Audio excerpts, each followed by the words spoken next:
Latest news updates కోసం ఇప్పుడే download చేసుకోండి media effects app. Welcome to media effects. ప్రస్తుతం నగరాల్లో ట్రాఫిక్ సమస్య అతిపెద్ద ఉపద్రవంగా మారుతుంది. ఆఫీస్ వేళలో అయితే నరకమే. ఇక వర్షం పడితే అంతే సంగతులు. కొద్దిపాటి దూరం ప్రయాణించాలన్నా గంటలు సమయం పడుతుంది. ఈ క్రమంలో గాలో ఎగిరిపోతే బాగుండు అని అనిపిస్తుంటది. అయితే ఇప్పుడు ఆ కళ నిజమైంది. అమెరికాకు చెందిన లిఫ్ట్ ఎయిర్ క్రాఫ్ట్ సంస్థ ఎగ్జా పేరిట ఒక ఎగిరే కారును రెడీ చేసింది.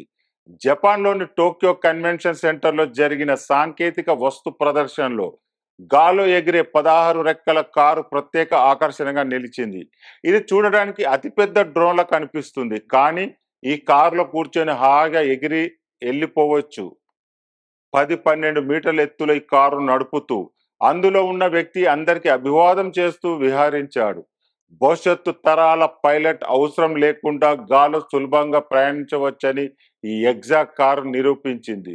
రాబోయే రోజుల్లో ప్రజల జీవితాలు ఏ స్థాయిలో సాంకేతికమయం కానున్నాయో ఈ కన్వెన్షన్ సెంటర్లో జరిగిన ప్రదర్శన అద్దం పట్టింది.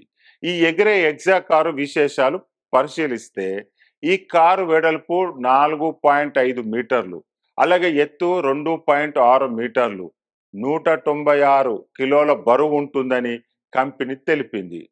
నేల మీద నీటిలోనూ ల్యాండింగ్ చేయవచ్చని వెల్లడించింది. ఇది గాల్లోకి ఎగిరేందుకు 18 ప్రొపెల్లర్లు ఉన్నాయి. సెకండ్ల వ్యవధిలోనే ఎటు కావాలంటే అటు తిరిగేలా అమర్చారు. అంతేకాకుండా మనం వీడియో గేమ్ ఆడుకున్నట్టుగానే ఒక చిన్న జాయ్స్టిక్ సాయంతో దీన్ని ఆపరేట్ చేయవచ్చు. వినడానికి సూపర్ గానే ఉంది కదా. ఇక ఈ ఎగిరే కారు ఎగ్జా ధర చూస్తే కేవలం 4.12 కోట్లు ఉంటుంది. దీన్ని కొనుగోలు చేయాలంటే ఇప్పటికిప్పుడు డెలివరీ కుదరదు. ముందుగా ఆర్డర్ ఇచ్చి వెయిట్ చేయాలి. ఆ తర్వాత రెడీ అయ్యాక మీకు అందజేస్తారు. ఇకపోతే ఈ కారులో ఒక్కరు తప్ప ఎక్కువ మంది ప్రయాణించడానికి లేదు. ఇది రీఛార్జబుల్ బ్యాటరీతో నడుస్తుంది. ఈ కారు గంటకు 100 కిలోమీటర్ స్పీడుతో వెళ్ళగలదని కంపెనీ స్పష్టం చేసింది. ముఖ్యంగా ఆఫీసులకు వెళ్లే వాళ్లకు ట్రాఫిక్ సమస్యల నుండి విముక్తి పొందడం కోసం ఈ ఎగిరే కారు మంచిగా పనిచేస్తుంది. దీన్ని బట్టి చూస్తే సమీప భవిష్యత్తులో ఈ ఫ్లయింగ్ కారు గాల్లోకి దూసుకుపోవడం ఖాయమనిపిస్తుంది.